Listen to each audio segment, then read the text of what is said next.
Ano kayang laman ng puso mo? Anong bigat ang dinadala mo?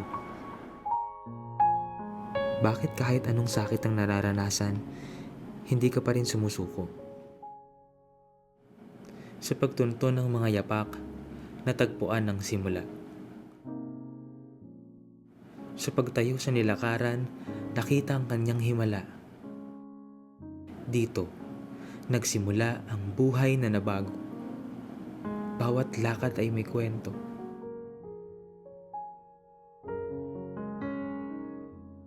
Bawat hakbang ay patotoo ng desisyong lumakad kay Kristo. Isa ka lang tao, ngunit kung ika'y magbigay, parang hawak mo na ang mundo.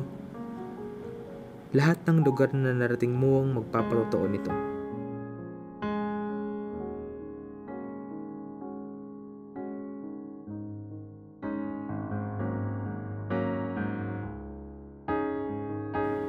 Isa ka lang tao, hindi kailanman naging perpekto. Madalas naiiwang mag-isa, ngunit sa pagmamahal hindi ka nagsawa.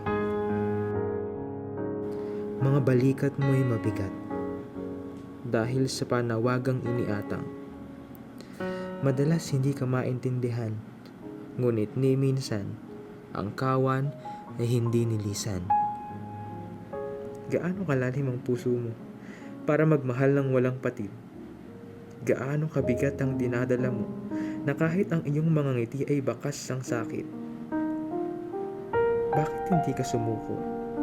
Kahit paulit-ulit kang nawawasak, lumuluha, at napipighati. Ano kayang laman ng puso mo?